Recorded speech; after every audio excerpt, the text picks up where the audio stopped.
All right, this is a special report regarding some of the things that have been going on with our prior president, Donald J. Trump. I don't know, but I'm sure it's got to do with the court proceedings because basically the jury has already been called upon towards making decisions about this particular case. If you don't mind, let's please listen to see what the final analogy of all this may be or what's going on. Please listen. This is an ABC News special report. Now reporting, David Muir. Good afternoon. We're coming on the air for this historic moment in American history, the verdict in the first criminal trial ever against a former president of the United States. Here in New York, the jury a short time ago alerting the judge it has reached a decision in the Donald Trump hush money trial. Trump, of course, is facing 34 felony counts in this case, accused of falsifying business records to cover up $130,000 in hush money payments to Stormy Daniels in the weeks before the 2016 presidential election. I want to go live down to the courthouse. Our senior investigative correspondent, Eric Kaczorski, who has been there every step of the way inside that courtroom. He's live outside the courthouse. Aaron, the note from the jury that they do have a verdict. It came after about 10 hours of deliberations over the last 2 days, David, and about 6 years after this investigation of former President Trump began by the Manhattan District Attorney's Office. And it came as something of a surprise because moments before the judge announced that the jury had reached a verdict, he said he was going to be sending them home. And then there was a delay, a pause before the judge came back out onto the bench and very quietly announced, almost mumbling, that the jury had reached a verdict, and it jolted everyone in their seat. Former President Trump, in fact, had been laughing and joking with his defense attorney, Todd Blanche.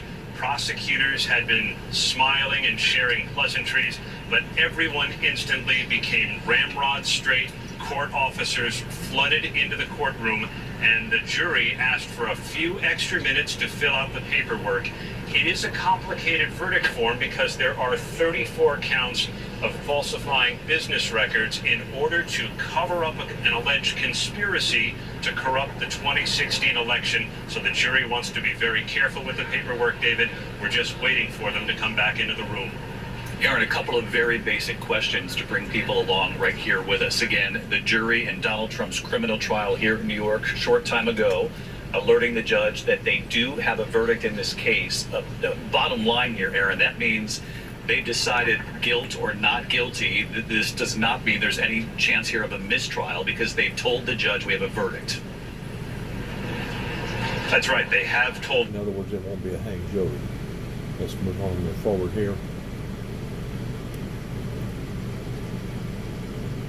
I'm just as astonished about this as everybody else, and I have no earthly idea because what the jury has come forth with.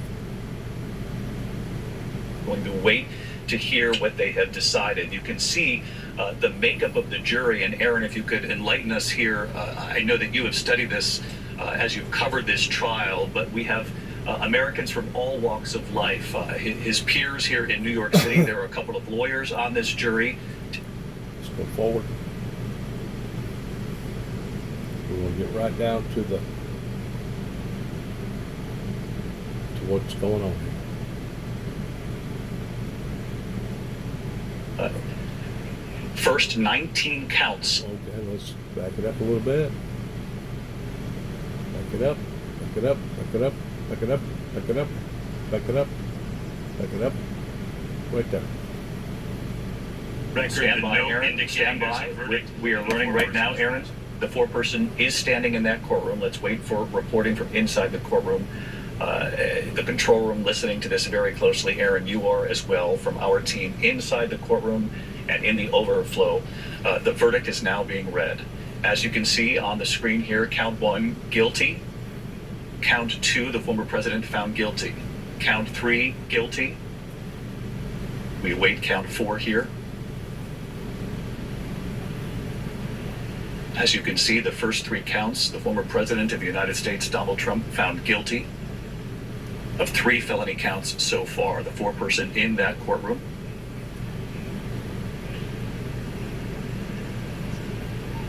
Count 4, guilty. Count 5, guilty.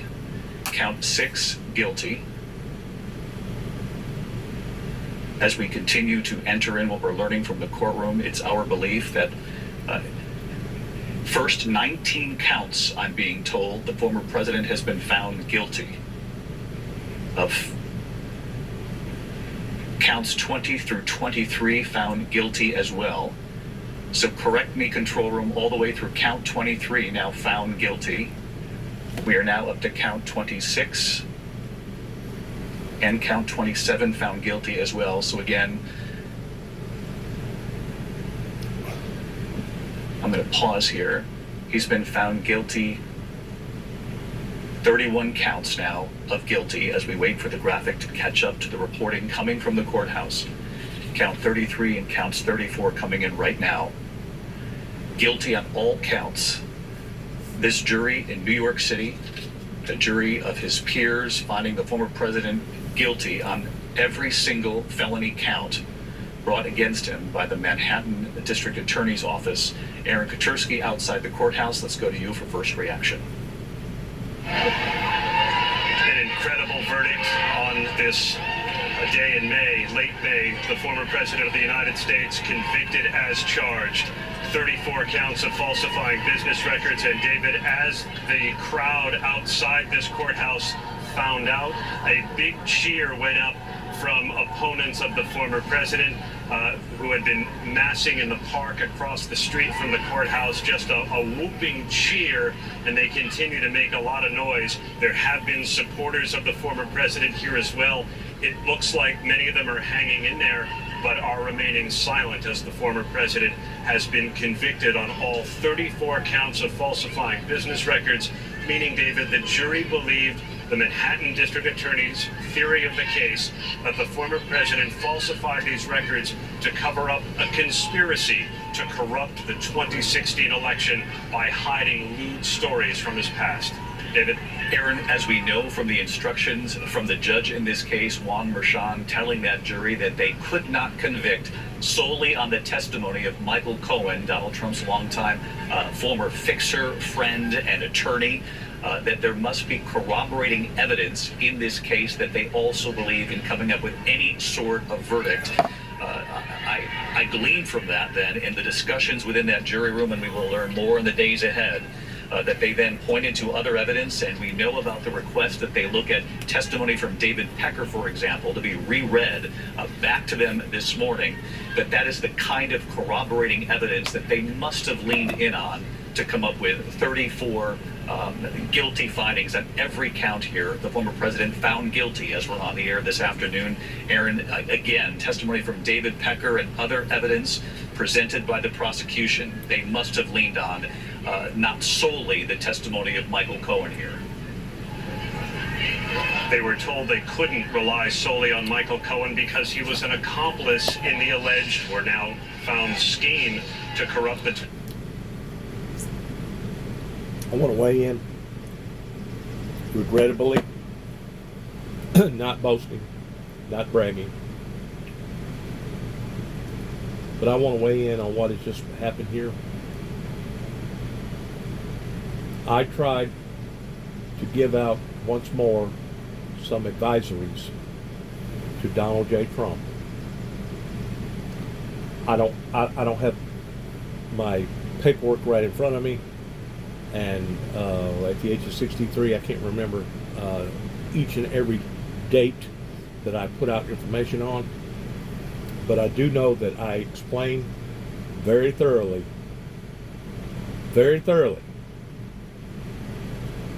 especially since the January 6th deal happened, that they would turn on Donald J. Trump like a dog turning on his master. And that's exactly what has happened. I'm pretty sure that he'll appeal it. I don't know if he'll continue to run for president. He probably will. And there'll probably be a certain amount of people that will still stand with him and for him, even though this has occurred.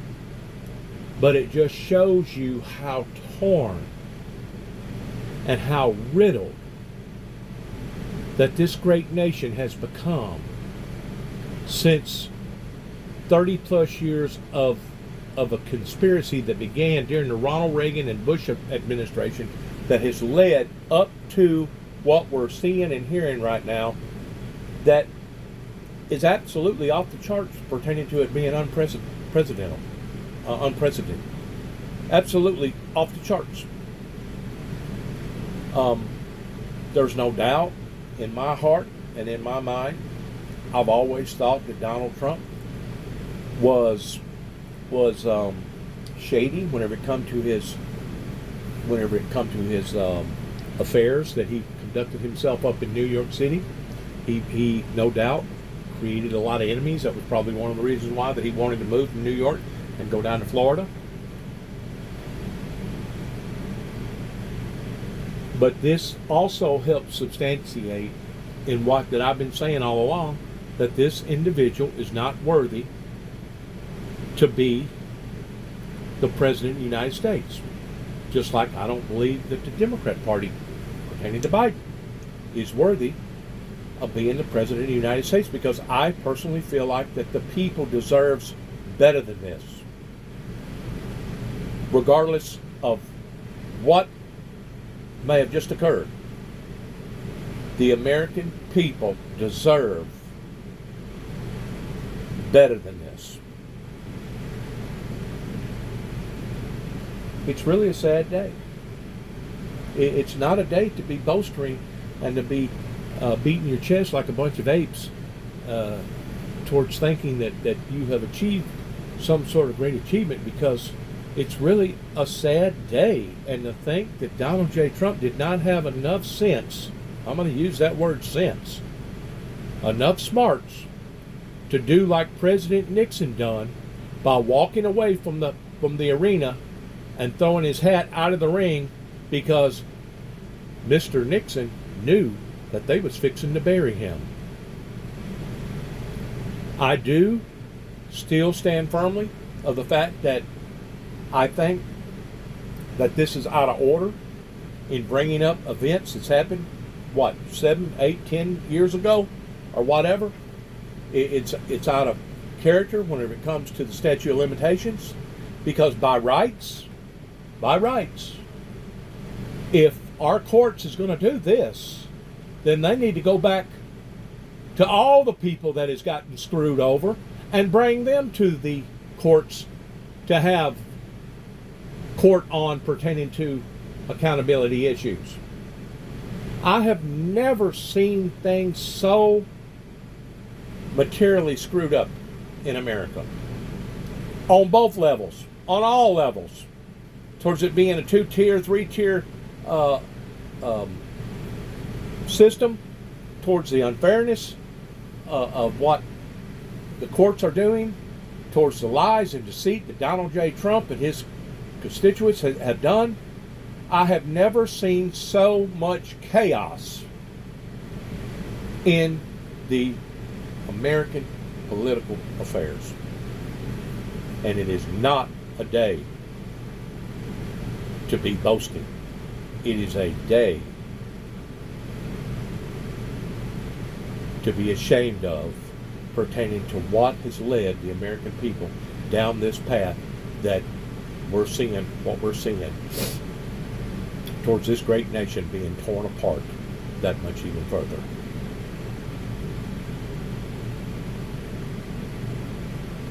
Corrupt the 2016 election, and so they did need corroborating evidence and testimony, and they may have found it in the testimony of David Pecker, because one of the things they asked to hear again today was how both men described a meeting in August of 2015, 2 months after Donald Trump had announced his candidacy, when prosecutors said this conspiracy was hatched.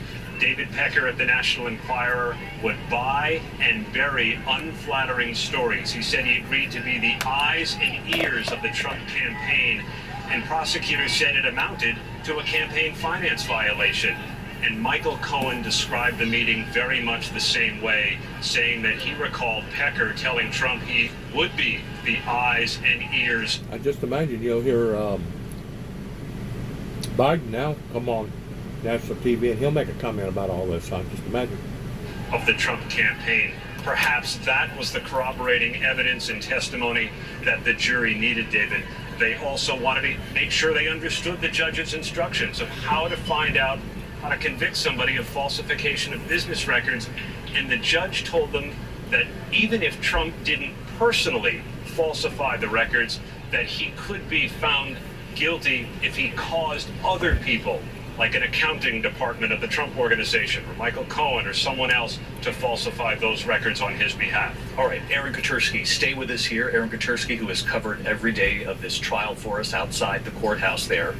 Obviously, we also have a team inside court, both in the courtroom and in this overflow room. And I just want to bring everyone at home watching our ABC News Live coverage here of an historic day here. The former President Donald Trump found guilty on all 34 counts in the hush money case that involved Stormy Daniels in the lead up to the 2016 election. Found guilty again on all counts by a jury of his peers. Again, we know the makeup of this jury come from a cross section of life in this country. 2 attorneys among that jury pool. It's been said in other cases along the way that the prosecution doesn't always like having lawyers sitting in that jury box, but in this case, both sides agreed to those 2 jurors in particular, lawyers who perhaps, as we'll find out in the days to come, might have helped explain some of the very detailed jury instructions from Judge Juan Merchan. Again, the former president you see there on the screen found guilty on all counts. Some of the color coming in from the courtroom from our team. The former president Donald Trump watching very closely as the jury was polled. They all replied yes when asked if this was their verdict. The district attorney himself, Alvin Bragg, stern-faced in the courtroom. Todd Blanche was the one who asked to poll the jury. Of course, that is the lead defense attorney in this case for Donald Trump. Donald Trump watching again as they were being polled, looking over at the jury as each one of them was individually polled on the verdict. One of our reporters describing the former president as slumped over in his chair, slumped somewhat, looking at the jury as they delivered the verdict, adjusting his head each time to get a look at each of the jurors as, again, they were polled individually. So again, just describing it, it's obviously the limitations of the court system here in New York, no cameras in court. But as we know, we've described to you what would happen. The judge would enter that courtroom. Donald Trump would stand along with others in that courtroom. The jury then re-entering, the 4-person standing, saying we do have a verdict. The judge asking the 4-person what that verdict would be. And then we watched even the screen here, the graphics could not keep up with the speed at which the verdict was delivered. 34 counts, all 34 of them, the former president found guilty in this hush money case. I want to bring in Dan Abrams with us just as we came on the air, now with me here in the studio. And Dan, you and I have talked. There were all sorts of plausible scenarios here of what the jury could decide. Perhaps guilty on some counts, not guilty on others. Obviously, the chance of a mistrial or a hung jury, it would take just one juror for that scenario. That's not what played out this afternoon. To have 34 counts and to have a jury find over the course of 2 days the former president guilty on all 34 counts, what does this say to you? So let's be clear. If there had been a split verdict, if there had been convictions on, let's say, 9, just the ones, for example, where Donald Trump had signed the checks, it would have been unlikely, unusual. Most people watching this case expected either there's going to be an acquittal, there'll be a hung jury, or they'll be guilty on all charges. It would have been surprising if the jurors had split the verdicts, because it's really all basically the same set of facts. It's just a question of which ledger and which check. So either you believe it or you don't. And so the fact that it's 34, we have to be careful here, right? Let's not overstate what that means. Because, for example, when it comes to sentencing, it's not as if the sentence is going to involve 34 counts where each count ends up being served consecutively. There is almost no doubt that whatever sentence happens here, the sentence will be concurrent, meaning all of it will be served at the same time for the 34. So in effect, talk about a sentence. Yeah, let me stop you right there, because viewers at home are going to ask immediately, what does this mean? Could the former president be sentenced to potential time behind bars? We know There is the potential for that, though extremely unlikely for a first-time offender, correct? I think it is unlikely. This is the lowest level felony in the state of New York. We talk about misdemeanors versus felonies, but there's also different levels of felony. This is a Class E felony, the lowest kind. Donald Trump has never been convicted of a crime before. I think as a result, it is unlikely, not impossible, that he would be sentenced to prison time in connection with this case. There are other options, right? There is probation. I think the other potential option could be home confinement. Can you imagine that? In an effort, if it were to happen before the election, someone who wants to be out on the campaign trail. Again, I think any serving of a sentence, though, very unlikely to happen before the election. A number of things will happen first. First, he'll do an interview with the probation department. That is typical in any case. You have a meeting where you talk to because he's going to have this meeting with a probation officer, because the probation department then recommends what sentence they think the person ought to get. And then number two is a sentencing happen weeks, months ahead. There's going to be appeals in this case, etc. So I think that the actual serving of the sentence, whatever it is probably some time away. Sometime away, Judge Juan Merchan will take into account whatever the probation officer suggests after this meeting that you say will take place, regardless of whether you're sitting across from somebody who does what you and I do, or somebody who works in sort of any sector here in New York City and beyond. But this is the former president of the United States who will also have to sit across from this probation officer. How soon would we then hear from Judge Juan Merchan what the sentence will be? So I think that we're going to see when the sentencing date is set, right? So we're watching some people. We are watching the courthouse very closely. Donald Trump was expected to be able to leave the courtroom today. Of course, as Dan mentioned, the sentencing will not come for many weeks here. Not expected, certainly. We are expecting the former president to leave the courthouse. Have we seen him in front of the camera yet? We have not seen him yet, as we know that he generally addresses reporters when he comes out of the courtroom. There's no promise here that he will today. Sentencing is set for early July. July 11th is what we've been told. Judge Juan Merchan will deliver the sentence on July 11th, which is obviously a little more than a month from now. There is no bail. He will leave court today, a free man for now, certainly. And as you heard Dan report there, and legal analysts across the board have said, that jail time in this case extremely, extremely unlikely. But obviously it leads to some immediate questions right away when you're talking about the presumptive Republican nominee in the race for the White House. Does it change the race? At least right now, it doesn't. He can continue to run for president regardless of this conviction on 34 felony counts today. Some have asked, will Donald Trump be able to vote? Had been doing some reading on that because he now has residency in Florida. In the state of Florida, Dan, they often defer to where the case was tried. Is that not correct? Correct. So in New York, they allow certain felons to vote of certain categories, right? So it's my understanding that Donald Trump would potentially be able to vote. But let's watch the former president expected to address the cameras. Let's listen.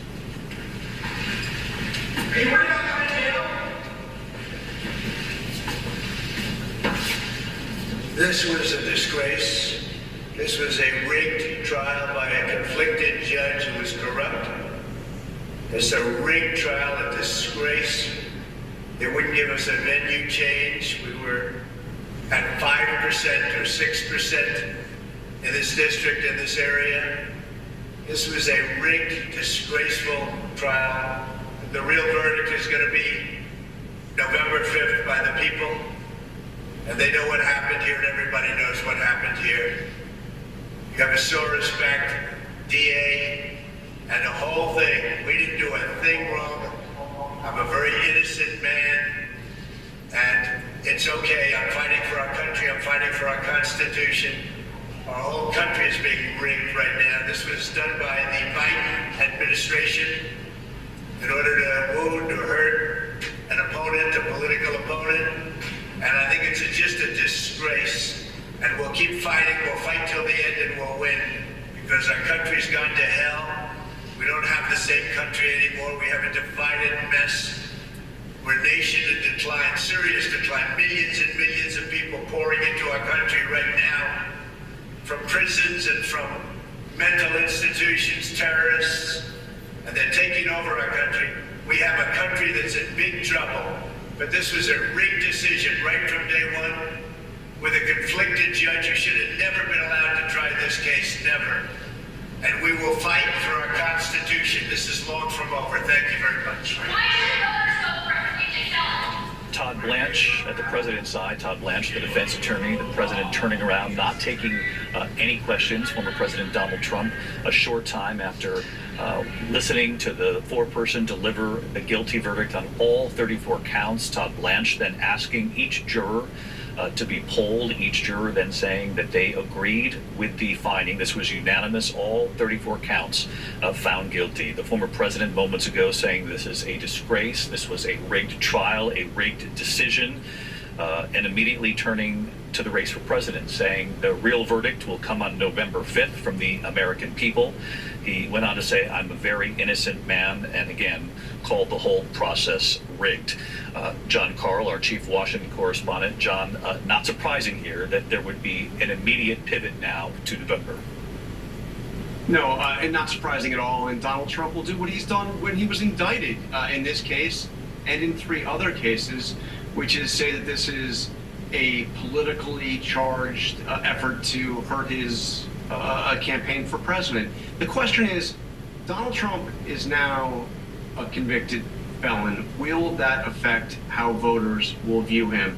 And we have seen, David, a lot of polling, including one of our ABC News polls just in the past month, that suggests that upwards of 20% of people who have said that they plan to vote for Donald Trump for president would reconsider whether or not they would vote for him if he were in fact convicted of a felony. So the question is, now that he has been convicted of a felony by a duly charged jury, will those voters who have been solidly for him now reconsider whether or not they still want to vote for Donald Trump to be president of the United States again, now that he is a convicted felon? Again, the polling suggests that at least a significant percentage, roughly 1/5 of those voters, will reconsider that. Now that it's out there, we'll see. John, stick with us here. We want to go full to this WABC picture from our station here in New York City, Channel 7, with live pictures over the courthouse here in Lower Manhattan. Donald Trump, the former president, obviously expected to leave the courthouse. A significant security, not both because it's the New York State criminal court, but also Secret Service, and they had been prepared for any possibility here. Though he leaves today, obviously a free man. We know that the sentencing will be July 11th, which I believe is 4 days before the start of the Republican National Convention. John Karl hits a very important point politically, and which is the central question of whether or not this changes the dynamic in the race for president in this country. We don't want to get too far ahead of ourselves here on that, but as you know, we've been reporting for many weeks now, this race, even though we are still very early on, is a very close race in this country. They are within a point or two of one another. President Biden and former President Trump, as the country, takes a deep breath and prepares itself for a rematch. The polling consistently shows that the American people did not want these two to play this out all over again in front of the country, but that is where we're headed. And now the question, as John Karl brings up, is whether or not this shifts the dynamic at all. Of course, some political pundits will say this was sort of baked in, that Donald Trump supporters had been bracing for anything here, that it won't change the dynamic at all, if much at all, for those who are loyal Donald Trump supporters. And the question, though, given how tight the race is, this is going to be a presidential race. Most observers say that will be decided at the margins. It's very, very close. So even if it changes the minds of people in the very middle, independent voters who don't like their choices, for example, that's going to be something that is really studied in the days and weeks ahead, and how the political arguments might shift. We heard from Donald Trump here moments ago that he immediately is pivoting to the November election, saying that that is when the true verdict will be delivered in this country, that verdict by the American people when they vote in this presidential race. Mary Bruce, our chief White House correspondent, obviously covering any reaction from the White House, any reaction from President Biden. Has the Biden campaign engaged at all on the news just moments ago that the former president, for the first time in history, has been found guilty on 34 felony counts? David, we are still awaiting any kind of official response from the campaign, though our team has heard that there were cheers inside the Biden headquarters in Wilmington as the verdict was read. Look, President Biden has been very careful in the last weeks not to comment on this trial. That, I have been told, will now change now that we have a verdict. Obviously, these guilty verdicts are a political gift to Democrats, a political gift to the president. He is now running against a convicted felon. But don't expect the president to completely upend his campaign messaging because of this, I am told. This verdict is not now going to somehow become the centerpiece of his messaging to the American people. The Biden team is very well aware of former President Trump's argument, as we just heard, his claims that this is all somehow rigged. The president doesn't want to be overly celebratory and feed in to that narrative that this was somehow a witch hunt concocted by President Biden. He has been adamant that he had nothing to do with this. He has said that he has never had a single conversation with anyone in his administration, with the Justice Department, anyone about Donald Trump's legal troubles. What you can expect the president to do, though, is to continue to argue that Donald Trump, he believes, is unfit to serve, and he will make the argument that ultimately it is up to voters to decide Donald Trump's future. Because as we have been noted, even if he does face any kind of prison time, that is likely, unlikely, but even if it does happen, not likely to happen certainly before an election. And so the president is going to make the argument that this ultimately comes down to the ballot. We've just a few seconds here, Mary, before I turn back to our courtroom reporters. President Biden has very rarely even addressed the fact that this criminal trial was taking place. At times you would report that he would say something along the lines of his opponent is tied up today, a sort of nod to a nudge, if you will, to the Trump campaign about what was playing out here in New York City. But other than that, there has been very little said about this criminal trial. Yeah, he would subtly needle his opponent over this, right? We all recall when he had challenged him to that debate saying, I hear you're free on Wednesdays, which was the day that obviously court was not in session. But beyond that sort of subtle jabbing and not so subtle sort of jokes, you didn't hear the president really comment on the substance much because he wanted to keep his distance, because he didn't want to feed into that narrative that Trump and his supporters have been pushing, that this is all a political hit job. The president is going to react to this, I am told. The question is how he does it, in what form, and how, fiercely and forcefully he now brings this up on the campaign trail going forward. Just how much will Donald Trump being a convicted felon play a role? How much of a role will it play in the president's campaign speeches going forward? We are going to wait and see. Forgive me for constantly looking at my phone here, David, because we are expecting hopefully some kind of reaction from the campaign very soon. Stand by. It has actually just landed in our inbox. So if you bear with me here while I read this, this is a statement from the campaign communication director saying, in New York today, we saw that no one is above the law. Donald Trump has always mistakenly believed he would never face consequences for breaking the law for his own personal gain. But today's verdict does not change the fact that the American people face a simple reality. There is still only one way to keep Donald Trump out of the Oval Office, at the ballot box. Convicted felon or not, Trump will be the Republican nominee for president. He goes on to say that the threat that Trump poses to our democracy has never been greater. He says he is running an increasingly unhinged campaign of revenge and retribution, pledging to be a dictator on day one, calling for the Constitution to be terminated so he can regain and keep power. The statement concludes by saying a second Trump term means chaos, ripping away Americans' freedoms and fomenting political violence, and the American people will reject it this November. That is the official statement from the Biden-Harris campaign spokesman, David. Mary Bruce with reaction just coming in from the Biden campaign. Olivia Rubin, our courtroom reporter, part of our investigative unit here at ABC News. Olivia, you were in the courtroom and in that overflow room so many days during this trial. Can you describe what you witnessed late this afternoon as the jury was called back into that courtroom and the verdict was read, the reaction from the former president in that room? Well, for the most part, David, a stone-faced Donald Trump in that courtroom, almost motionless the entire time. He sat in his seat, slumped back, the frown we have seen on his face almost every single day inside of that courtroom. And it was no different for most part when he heard the jury read that verdict. But it's so striking, David, because I want to rewind for just a moment, because before the verdict came in, Judge Merchan had called the parties in to tell them essentially that the day was about to be over. Donald Trump thought that he was going home without a verdict today. He just had about 15 minutes to kill. And what we saw was a Donald Trump at that verdict, at the defense table, that we have never seen before. He was joking, he was laughing, he was smiling with Todd Blanche. They were chatting, they were laughing almost incessantly.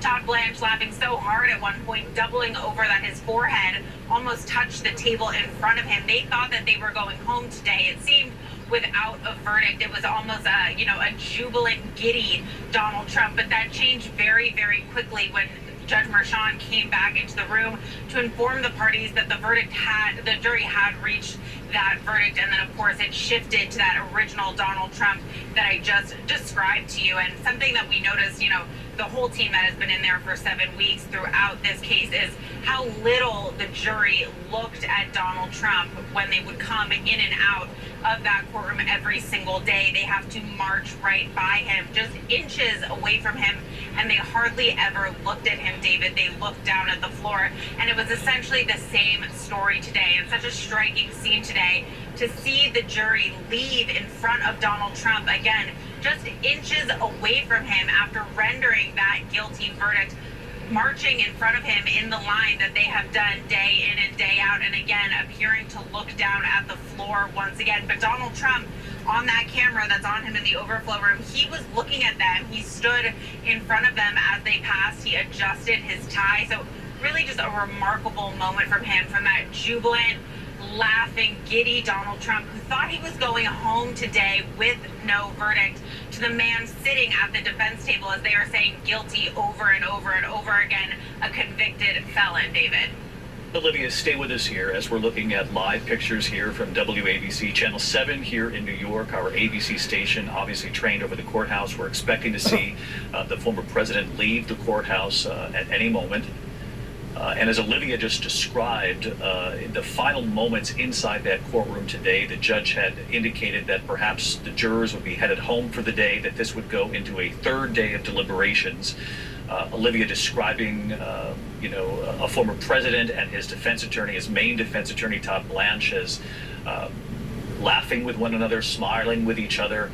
And then a stark shift in temperature at that defense table when the judge then moments later said the jury had in fact reached a verdict in this case. And Olivia, as we know, the defense believed that with every day that went by, that was a more positive sign for them. So I would gather at the end of today, late today, when they thought this was going to bleed into a third day of deliberations, there was some relief that we're going to go into another day. And in fact, moments later, that dramatic sort of whiplash moment in the courtroom.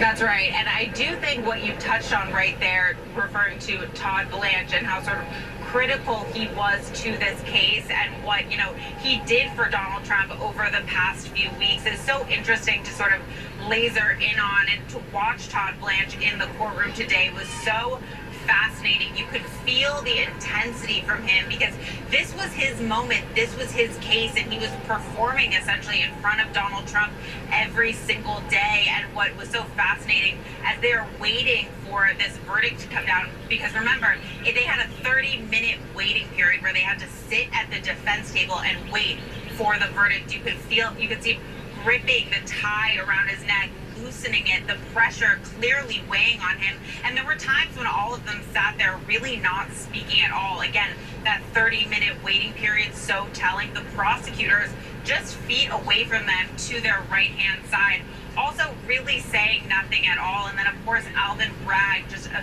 few benches behind them. He had been in the courtroom just a few days, and what was so fascinating about him is how sort of you could feel his intensity in the courtroom as well, at times hunched over papers in his lap. I think at one point I saw him following along with questioning of witnesses, and you could see his tension.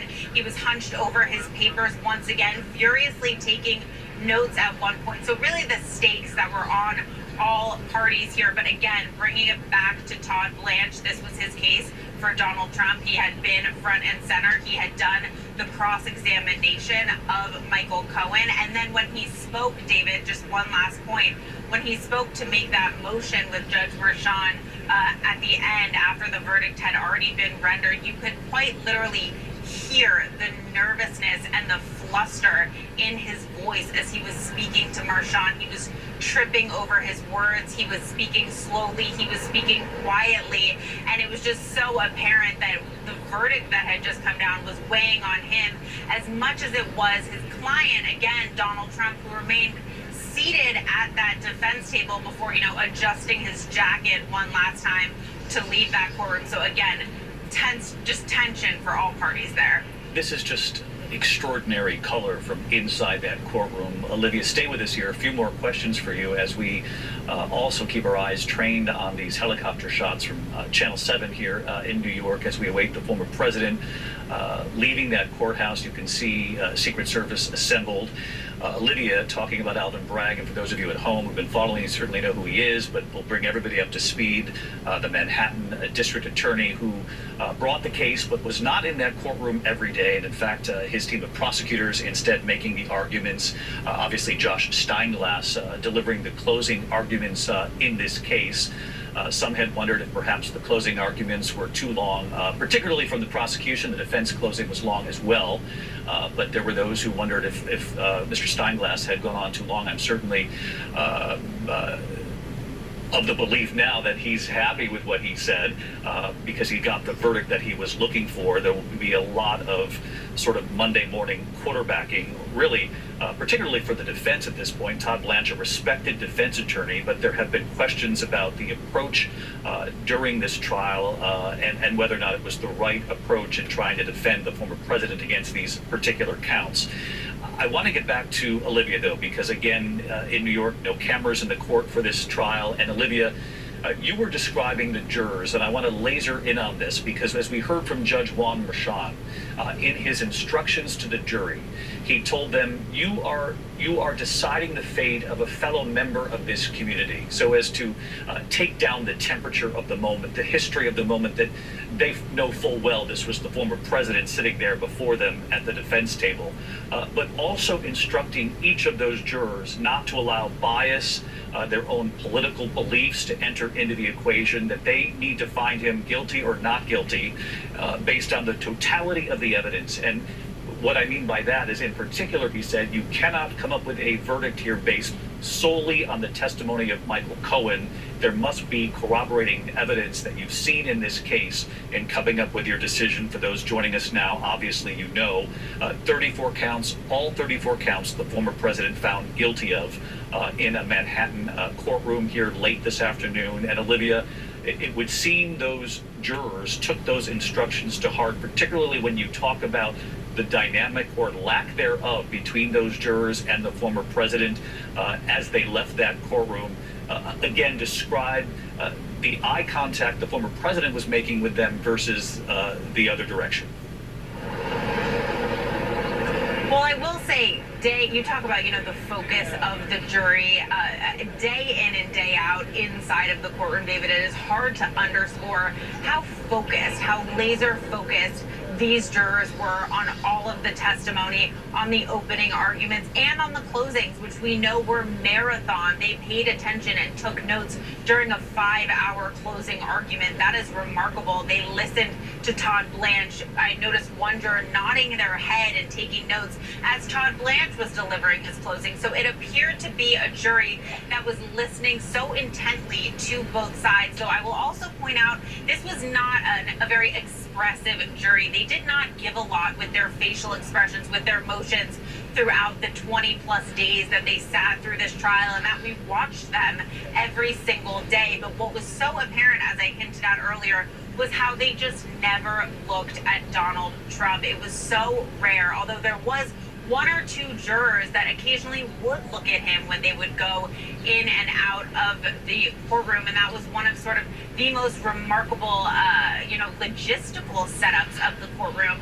every single time that the jury came in for the day, Donald Trump would stand and they would emerge from the left side of the courtroom, a little door, and they would file in a line past Donald Trump across the courtroom and into the jury box where they would take their seats. So for just those 4 or 5 seconds, twice every single day, they were just inches away from the former president and the man whose fate they would ultimately decide. And again, it was so striking how not only would they not look at him, but they would look down at the floor most of the time as they made their way past him, or some of them would try to sort of conveniently turn their neck so that they were facing the other way and trying to look over where Judge Merchan would sit, but really doing anything that they could to not stand in his direction as Donald Trump stood sort of shoulders back tall in his suit in front of them, some of them wearing sneakers, some of them wearing t-shirts occasionally, a really striking dynamic.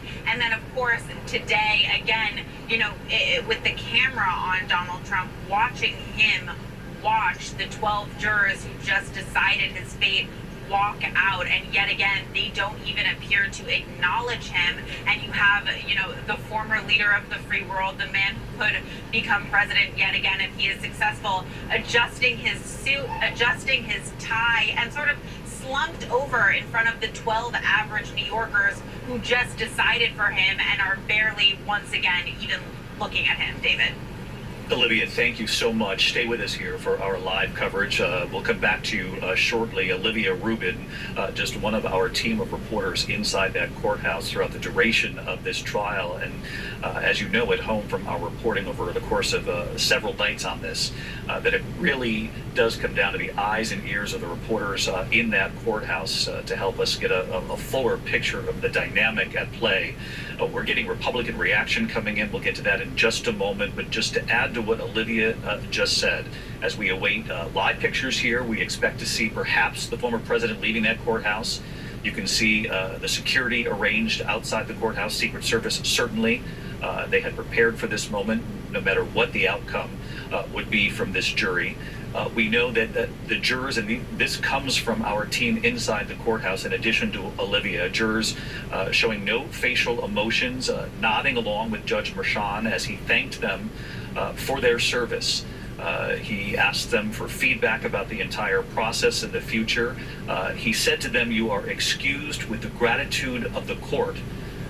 And while he was saying that to the jurors, the defense attorney, Todd Blanche, sitting with his head in his hands at the defense table, his elbows on the table, rubbing his lips, Judge Juan Merchan thanking the jurors for handling a, quote, very stressful and difficult task. And as we heard Olivia Rubin report there, with the exception of looking at the former president now and then as they entered the courtroom day to day, there was very little exchange as far as making eye contact with the former president, the person whose fate was in their hands, although we do know from today's reporting that the former president was studying each one of those jurors, particularly as they were polled individually after this verdict today, each one of them saying yes when asked, "Is this your verdict?" Former President Trump found guilty on 34 felony counts in New York City late today. Rachel Scott, who covers Capitol Hill, who covers the race for president, getting first reaction here on the Republican side. I understand Speaker Johnson has reacted in addition to others. Yes, David, this reaction from the Republican Party is coming in very quickly. The Speaker of the House issuing a statement calling today a shameful day in American history, calling this purely a political exercise, not a legal one. We're also hearing from several Republican senators, Senator Marco Rubio calling this a complete travesty, Senator John Cornyn calling this verdict a disgrace. Even Trump's former rivals who ran against him in the Republican primary, including Florida Governor Ron DeSantis, calling this all political statements was an effort. Rachel, stand by, because we're watching these live pictures of the former president entering the SUV there in the foreground of your screen. Sorry to interrupt, but let's just watch this scene as it plays out. We'll come back to you for Republican reaction. We also have reaction coming in from members of the Trump family. We know inside that courtroom today, Eric Trump, Donald Trump's son, throughout the course of this trial, he has been there, not necessarily every day, but has often been there. We have seen Don Jr., we've seen Tiffany Trump. Notably absent from the trial itself, Melania Trump and Ivanka Trump. John Santucci, who is watching this picture right along with us here. An extraordinary sight, and you're hearing reaction from the Trump family, in particular Don Jr.? Yeah, Donald Trump Jr. being one of the first family members to react to this, to David, telling ABC News that, Democrats got what they wanted here. Of course, they have hyped on the fact that New York is a state run by Democrats. Of course, as we know, you mentioned earlier in your conversation with Dan Abrams, that of course Donald Trump is no longer a New York resident. All of Donald Trump's children, his 3 adult children in particular, who all lived in Manhattan at one point, now reside, of course, in Florida with their father. And Donald Trump Jr., David, telling me that same sentiment that his father echoed in front of the cameras on the 15th floor of that Manhattan courthouse, that voters will now weigh in. Voters will decide this election in November, and that will be the real result and outcome that they will, of course, look forward towards. John, you know that the Trump family, Donald Trump, watches those polls every single day. He has talked about it as he has left the courtroom in New York under that partial gag order, unable to talk certainly about any witnesses on the stand, but would talk in generic terms about the proceedings of the day, but then would pivot politically to the race for president, obviously. They're very aware of where the race stands. The national polling shows President Joe Biden and former President Donald Trump really within a point or two of each other on any given day when these national polls come out.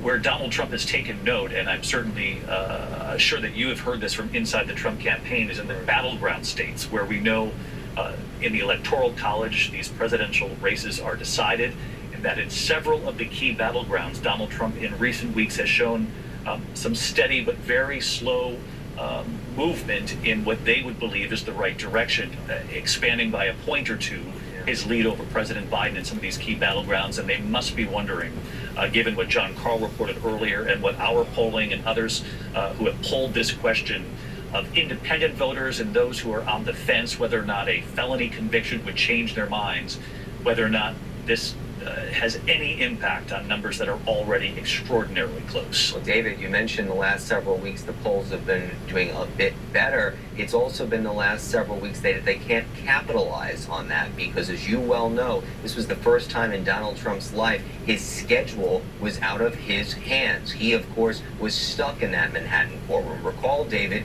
that he needed Judge Juan Merchan's approval to go to his son's high school graduation. So they know that this is now a tough situation. And look, David, all the reaction that I've been getting, Rachel, our colleague Catherine Falders as well, has been not surprised. It's New York, but let's be clear, this is not the verdict they wanted. So they can say they're not surprised by it, but it is something they now know they need to double down and pivot. One of the things, I know Rachel has heard this as have I, that they are hoping is that they can quickly now get back to the campaign and move things forward. And one of the things that senior advisors to Donald Trump have been trying to get the former president to focus on is a running mate. Donald Trump has not engaged in conversations. Of course, names have... Donald Trump's conviction really wouldn't change their vote one way or the other, but anywhere from 10 to 20% of independents say that a conviction would make them less likely to vote for Donald Trump. That's important because this race is very close. It is going to come down to very close margins, so a slice of independents going one way or the other could make a difference. I emphasize the word could because in the past, in the primary, we know that the former president has rallied his base around him as it related to these legal issues. He fundraised off of them. The question has always been the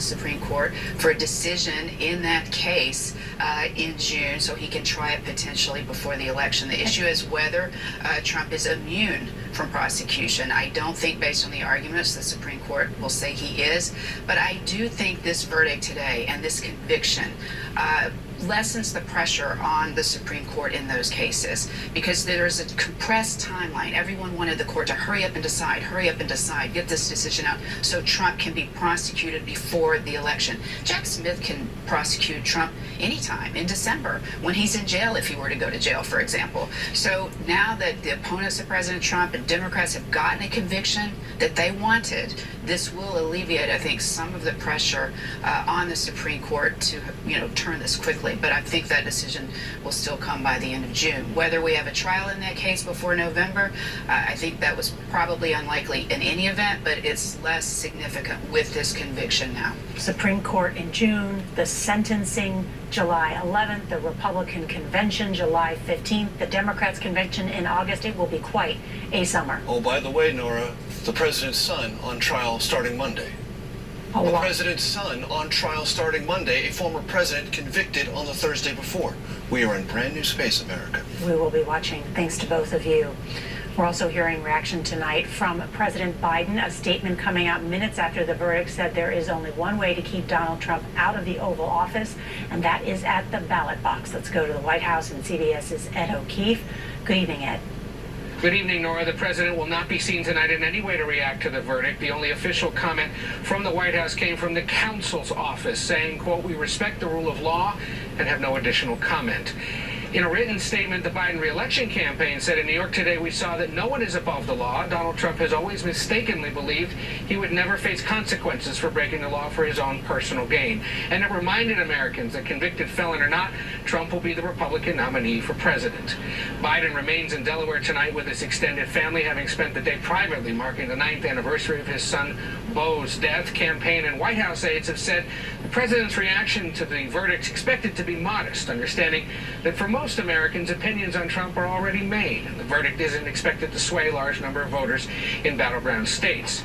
To that end, a recent CBS News poll found the majority of Americans believe Trump is definitely or probably guilty of the charges he faced in New York.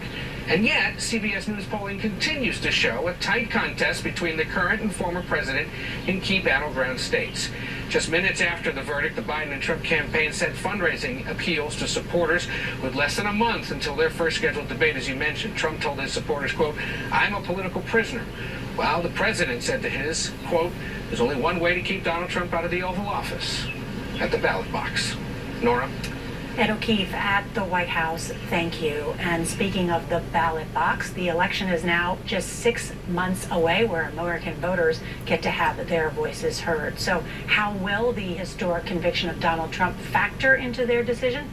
CBS Nicole Killian joins us tonight from the campaign trail in battleground Pennsylvania. Good evening, Nicole. I know you've been talking to voters. Yeah, good evening to you, Nora. And reaction from voters here. About Andrew, and again, we're waiting for the DA, so we'll stand. That looks like a relatively familiar chart. But I think that's the same chart they used when they launched this to explain the funneling of the money and how it became this criminal conspiracy, and why it was different than what Trump's lawyers argued repeatedly in their defense, that there are secrecy contracts that are legal. Some people sign them when they leave employment, right? The fact that you sign an agreement related to money to not talk about your employer or someone, that can be legal. But as the prosecutor put it, Andrew, a contract to have somebody hurt or killed is a type of contract. Contracts are legal. That contract is not. And so on the right, I believe, I think that's what we're going to see, Andrew, which goes to the DA circling back and saying, this is the rule of law. It never changed, the theory. It only got more specific because we argued it in court, not in the press. And it's really interesting that he's doing this, and we'll do it in this detailed way, because there were no cameras in the courtroom. There was no audio. There was no ability. We had to translate for everyone. And this is an opportunity now, post-verdict, for him to be able to say, I want to speak about it, because he understands the historic importance. I want to speak to the public now, since it cannot affect the jury, about what the charges were and why there was guilt here. Rachel? Looking at, in terms of what we expect here, we do think that Alvin Bragg is going to take questions here. We do think that he's going to speak potentially with members of his prosecution team, that it will not be him alone. It'll be interesting to see whether they take questions as well. In terms of the terminology and the specifics of what has happened here, Donald Trump has been convicted on 34 felony counts. He technically becomes a convicted felon at sentencing, but being whatever that means. Now that he has been convicted of felonies, there are consequences for him in terms of his citizenship. In New York State, which is where he's been convicted, as far as I understand it, as a person who's been convicted of a felony, he's not able to apply for a permit to carry a firearm, for example. He's also not able to get a real estate license. Which is might be an issue. But he may still be able to vote in Florida because I think Florida will honor the New York rule. In other words, if it had been a Florida conviction, he would be in this odd position of running for office but not being able to vote for himself. Yes. But I think that because it's a New York conviction, that will not be the case. I believe he would lose his ability to vote while in prison. While he was imprisoned in New York, if he is imprisoned in New York, but not in an ongoing way because of the felony convictions. Andrew, we're going to do more of the interstate federalism tomorrow. Not just during the That's a tease. I was like, that's great. No, that was actually a joke. I'm off camera, but if I'm talking, it's probably a bad joke. I wanted to ask Chris Hayes, though, to come back in as we await the DA on what you were raising earlier, how people process this, and that we are all processing this. This is a huge and historic moment. Donald Trump convicted on all felonies. There are people who were tuned in last month. Oh, let's list it in. I believe that the DA won this conviction, is about to speak. DA Bragg in New York City.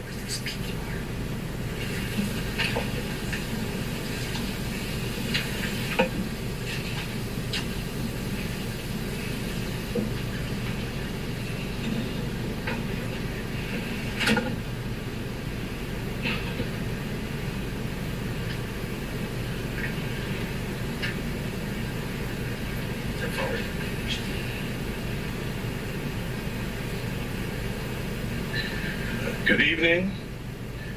First and foremost, I want to thank the jury for its service. Jurors perform a fundamental civic duty. Their service is literally the cornerstone of our judicial system. We should all be thankful for the careful attention that this jury paid to the evidence and the law and their time and commitment over these past several weeks. 12 everyday New Yorkers, and of course our alternates, heard testimony from 22 witnesses, including former and current employees of the defendant, media executives, book publishers, custodians of records, and others. They reviewed call logs, text messages, and emails. They heard recordings. They saw checks and invoices, bank statements, and calendar appointments. This type of white-collar prosecution is core to what we do at the Manhattan District Attorney's Office. In the 1930s, District Attorney Thomas Dewey ushered in the era of the modern, independent professional prosecutor. For now nearly 90 years, dedicated professionals in this office have built upon that fine tradition. A major part of our practice during that nearly 90 years has been public integrity work, including cases involving jurists, local and state electeds, public servants, and others. I want to thank this phenomenal prosecution team, embodying the finest traditions of this office: professionalism, integrity, dedication, and service. They are model public servants, and I am proud and humbled to serve side by side with them. The 12 everyday jurors vowed to make a decision based on the evidence and the law, and the evidence and the law alone. Their deliberations led them to a unanimous conclusion, beyond a reasonable doubt, that the defendant, Donald J. Trump, is guilty of 34 counts of falsifying business records in the first degree to conceal a scheme to corrupt the 2016 election. And while this defendant may be unlike any other in American history, we arrived at this trial and ultimately today at this verdict in the same manner as every other case that comes through the courtroom doors, by following the facts and the law and doing so without fear or favor. I want to conclude by expressing deep gratitude to the NYPD and the officers of the Office of Court Administration for securing the courthouse, all of our safety, making sure the courthouse and all of the other matters that are important in their own right continued seamlessly. They will continue to be and have always been incredible partners. Thank you.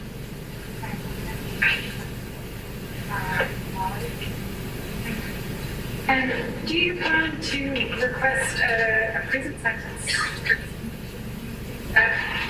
Donald Trump's multiple violations of the gag order that was in place should factor into that request at all? The judge scheduled a sentencing for July 11th.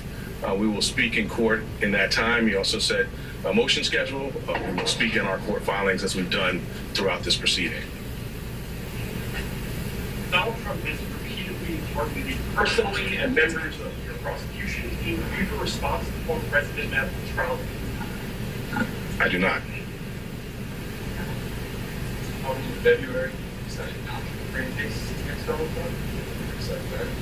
Criticized Benjamin, Washington, and criticized when people really started to understand that. How do you think of all that now, seeing the result of that? Kind of put that in context of your personal history. I did my job. Our job is to follow the facts and the law without fear or favor. And that's exactly what we did here. And what I feel is just gratitude to work alongside phenomenal public servants who do that each and every day in matters that you all write about and make the press, and in lots of matters that you don't. I did my job. We did our job. Many voices out there. The only voice that matters is the voice of the jury, and the jury has spoken. Mr. Steinglass, many people said the prosecution was masterful and flawless. Just want to know how you feel at this moment.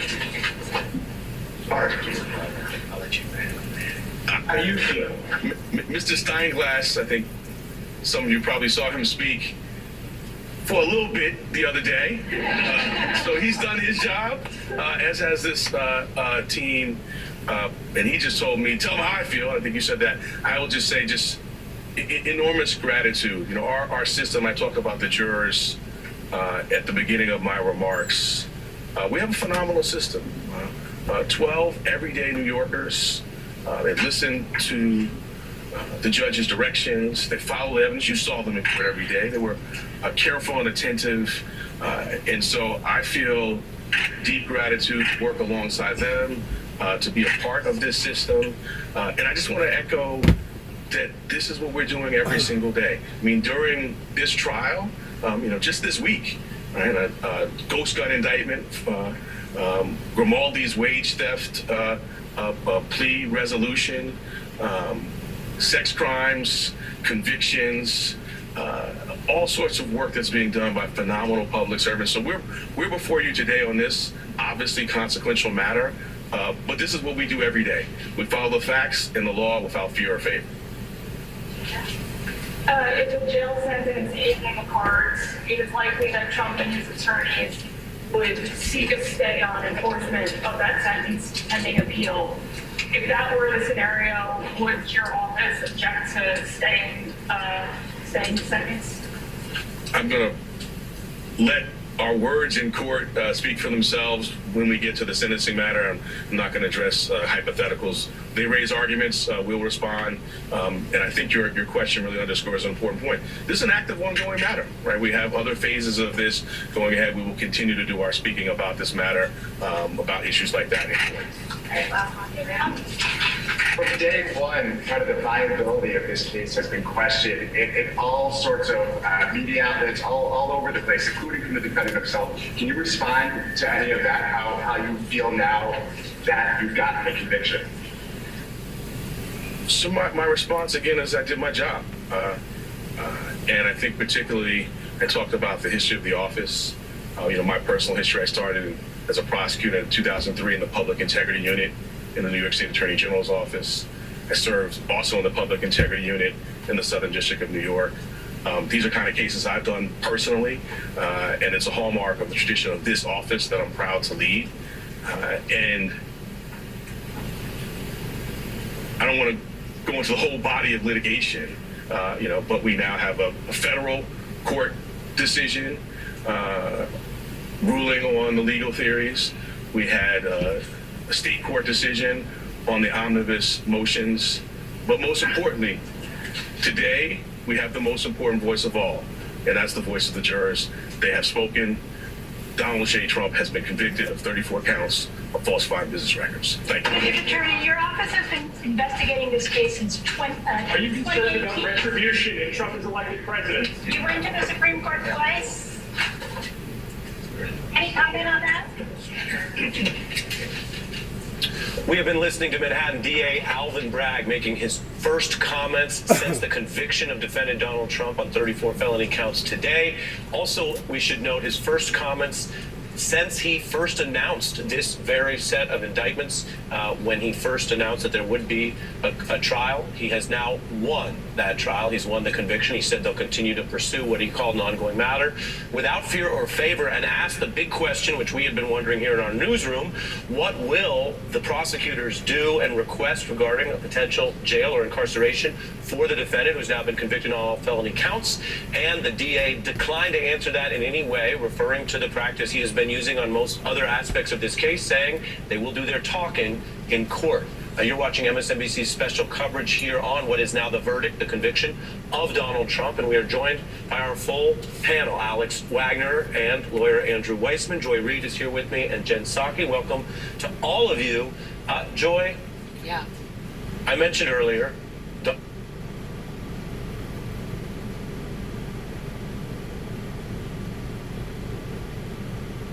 They probably are throwing up their hands or throwing things at the television and saying this is not fair and it may affect the election. You're on the legal side of things and fighting the appellate process. What do you say to a Trump supporter tonight who looks at this and feels pretty dismayed? I think it's very important that we all remember where this comes from.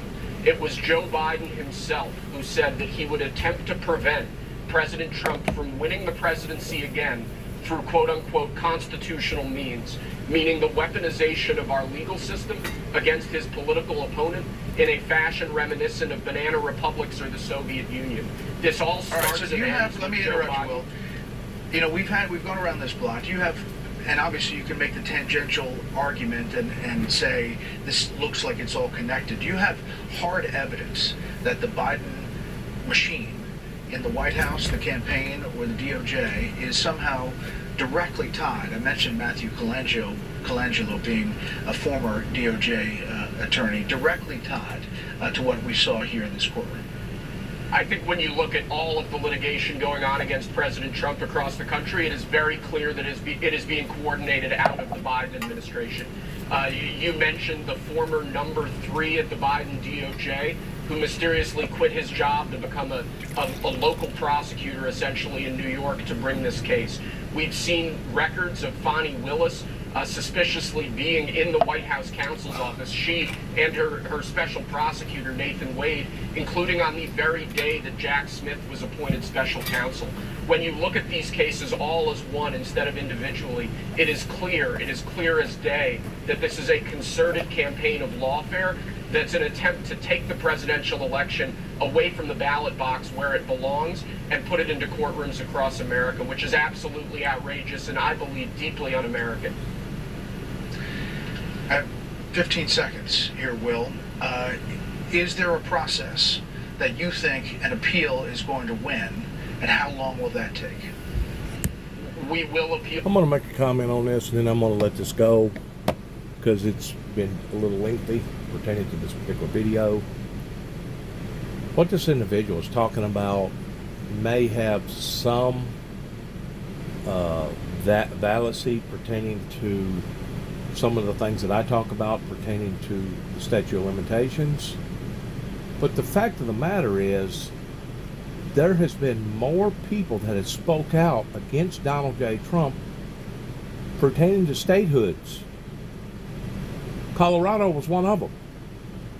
I don't forgot now how many it was that wanted to take Donald J. Trump completely off the eligibility ballot box towards him being eligible to run for president because of what happened January the 6th. So whenever you have this many people that speak out, is what this individual's talking about valid or not?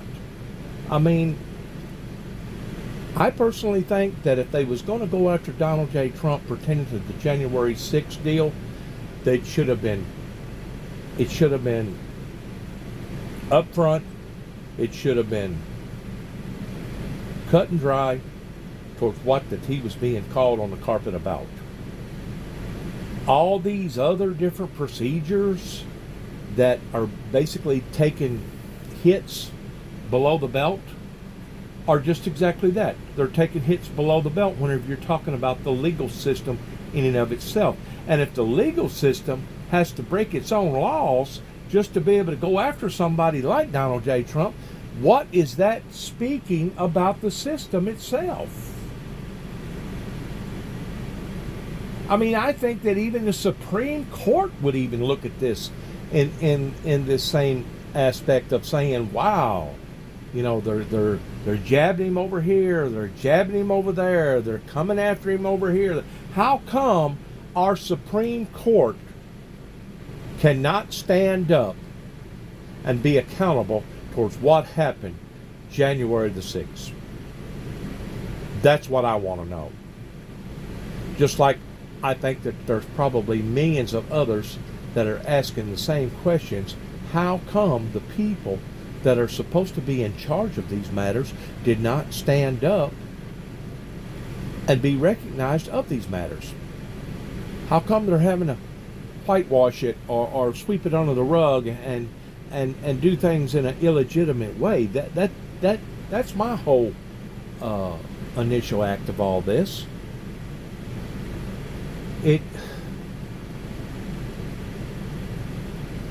Something smells.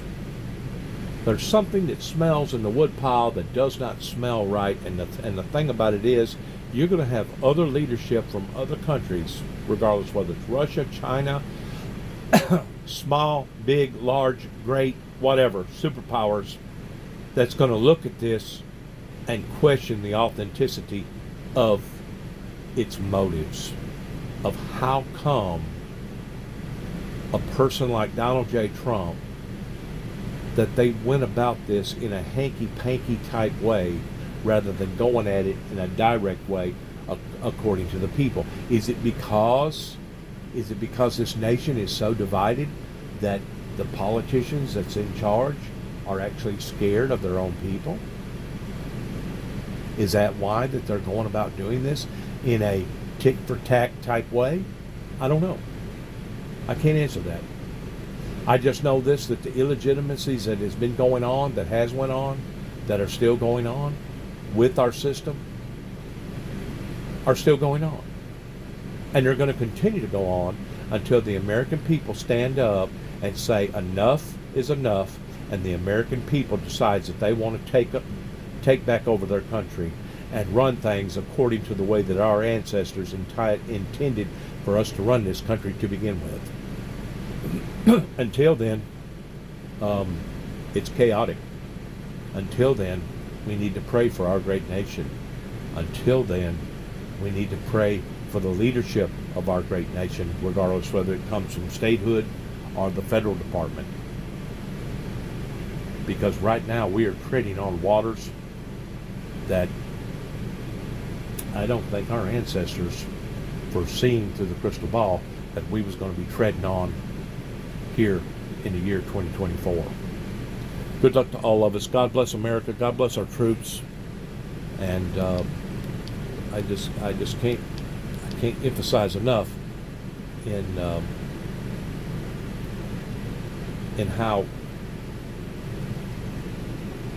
how important at this moment is, historically speaking, of what is going on, that I personally don't believe should have went on the way that it went on. Sometimes it's not what we say, but how we say it that's in a violation of trying to achieve whatever that we're trying to achieve.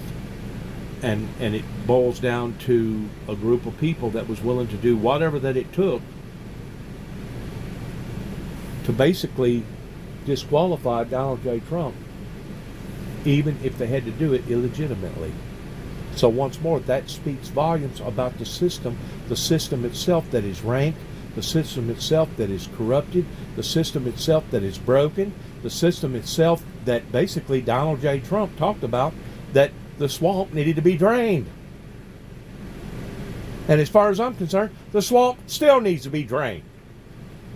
Because it is a 2 and a 3-tier system pertaining to those that can afford the Johnny Cochrans versus those that can't, are those that are going up against people's attitudes and people's opinions, that no matter whether or not it be right or wrong, they're still going to go up against those people.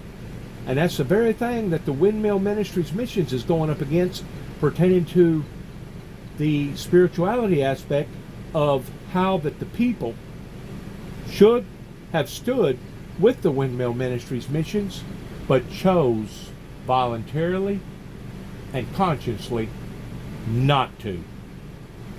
You wonder how come we got chaos. You wonder how come we got all the murders and the rapes. You wonder how come our system is broken. You wonder how come our jails is full. You wonder how come we get all the illegal immigrants coming over here. You wonder how come of all the gun violence and all the above pertaining to the suicides and the fentanyl problems and all the other stuff that's going on. Stop wondering. It's primarily because of what went on that didn't go on, that people voluntarily did not participate in, regarding the opening of the first seal coming from the Windmill Ministries Missions. Anytime you start cheating or you start lying, odds are you're going to have to continue to cheat and cheat and cheat, or lie and lie and lie, hoping that eventually you'll get this all in behind you. Well, this isn't going to get in behind the American people until the right American people stand up and say enough is enough pertaining to this illegitimate forest that has basically inundated our lives, that has basically ruined a great deal of people's lives and are still ruining people's lives, which is all in the opposite aspect of peace and utopia, love, grace, and mercy that comes out of the Holy Bible. So you can't tell me that a chaotic situation has not come into existence pertaining to our environment that we're dealing with here in the good old USA in the year 2024. It's sad. As Nancy Pelosi, as badly as I hate to use her for an example of, would say, this is a sad day for America. God bless. Good luck to all of us. And heaven help us all. Shalom.